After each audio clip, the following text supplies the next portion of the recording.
Je trouve bizarre que la révolution haïtienne ne soit pas considérée comme un événement majeur de l'histoire occidentale.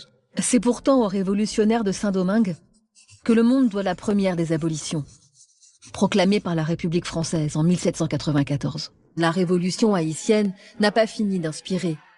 Et dans toutes les colonies à sucre, les esclaves se soulèvent. Cela aurait pu être le tournant le plus radical, le plus décisif du monde entier. Et puis Napoléon est arrivé. En 1801, il lance ses troupes contre les hommes libres de Saint-Domingue. S'il laissait perdurer le gouvernement des Noirs, tôt ou tard, le sceptre du Nouveau Monde tomberait entre les mains des Noirs. C'est ce qu'il a dit. Mais en réalité, le seul et unique objectif était de rétablir l'esclavage et de rétablir l'économie du sucre comme elle était avant 1789. La France fait marche arrière.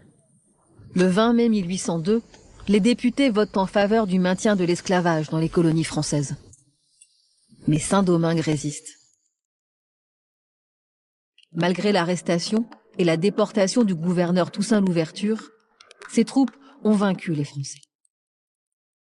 Le 1er janvier 1804, l'indépendance d'Haïti est proclamée. C'est le premier État noir, libre et décolonisé. L'esclavage y est proscrit. Après la Révolution, des colons français se sont réfugiés à Cuba et surtout en Louisiane, colonie française depuis 1682. Avec eux, les planteurs emmènent leurs esclaves et leur savoir-faire. Ils y ont stimulé l'économie sucrière, qui a reproduit tous les effets les plus brutaux de la culture du sucre dans les Caraïbes. Ils sont devenus les experts du sucre. Vous savez, vous avez tout ce qu'il faut pour cultiver du sucre ici. Grâce à leur technique, ils vont s'enrichir à nouveau ou enrichir ceux qui étaient déjà propriétaires de plantations et d'esclaves parce qu'ils apportent toutes leurs connaissances sur le sucre. La Louisiane en est inondée. Plantation et esclavage. Sur les rives du Mississippi, la prospérité du sucre renaît, florissante.